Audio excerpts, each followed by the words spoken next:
Hey everybody! So for biology class, you guys are going to draw an organism. So I'm going to show you how you can do that. There's this cool website called sketch.io/sketchpad.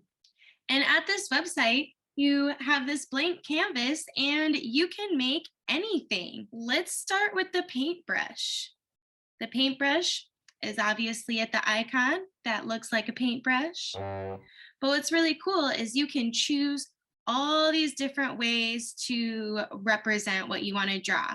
So maybe you envision your organism to be furry. Then you can draw a furry organism here.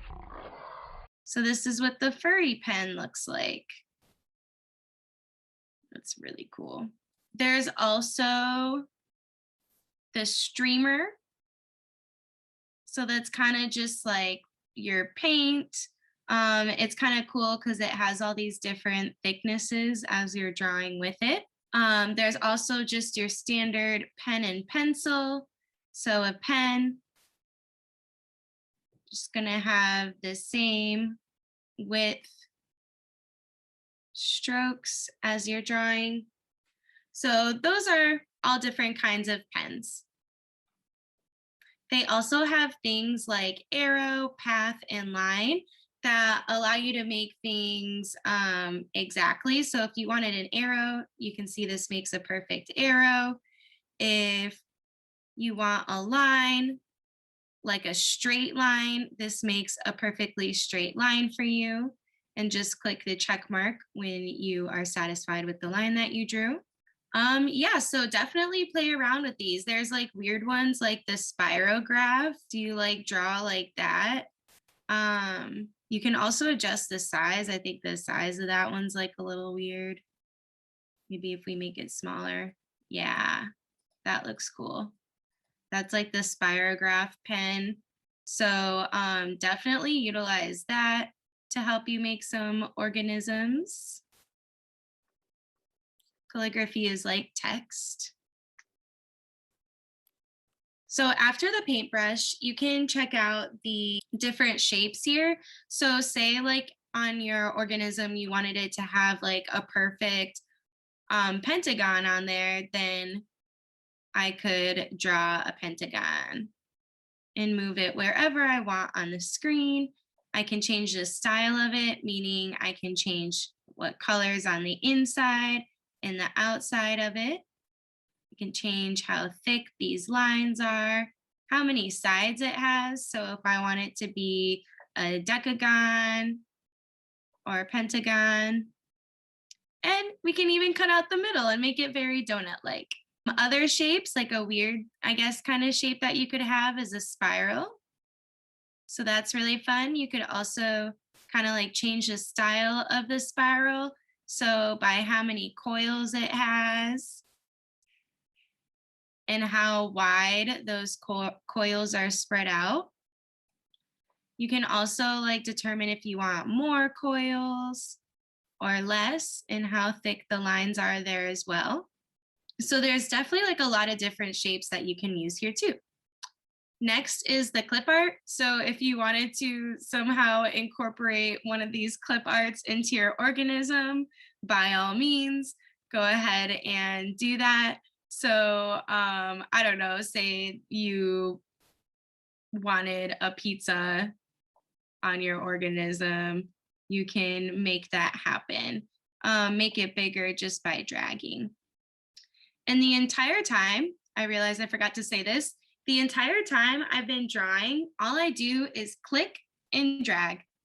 So if you're using a laptop, I recommend maybe trying to plug in a mouse. It makes the clicking and dragging a lot easier. But if you don't have one, then I recommend clicking the finger on your least dominant hand. So for me, that's the left, and then moving around with the right. So that might look something like, let me draw with the tile brush. So I'm clicking with my left and then I'm moving things with my right. And this makes it a little bit easier to draw. Now what's cool is like if you want to go back, click on the arrow. If you want to go back and like edit any of the like little drawings that you've done, you can just click on it and click on this styles, and you can change all the colors, like the color that it's filled with. You can even make it like filled with a pattern, which is kind of cool. You can make it like gradient. But this is the fill, so that's what's going to go inside. So I could have a fill or I could not have a fill. It didn't have a fill before, but I just added one. And then its outline, well, that would be the actual line. Maybe I want that to be a pattern. So I could do that too. So definitely like utilize the patterns. These might come in handy for your organisms, like this one. If I fill it in with the pattern, might make it look a little more, I don't know, organism-ish. Oh no, I didn't want to do that on my fill. If I wanted to take something back, you can undo by clicking one of these buttons on the right. Undo and redo. But I actually don't want to fill that. What I wanted to do was, since the line is the outline, that's what I want to make a pattern. Nah, that looks kind of weird and organism-y. I like it. You can add some text too, and you can also fill in different things using the paint bucket as well. So maybe I wanted this cool like radial design on to be the center of this. I could do that. So yeah, those are all the different functions. So let's say that this is what I imagine an organism to look like. I hope yours is prettier. But then what I would do is I would just click on this floppy disk logo here where it says export, and I would probably just download it as a PNG or a JPEG. That way, when you submit it to Canvas, it's submitted as a nice file that Canvas will recognize. And that's it, guys. That's how you use SketchPad to complete this assignment. So have fun. Bye, biology.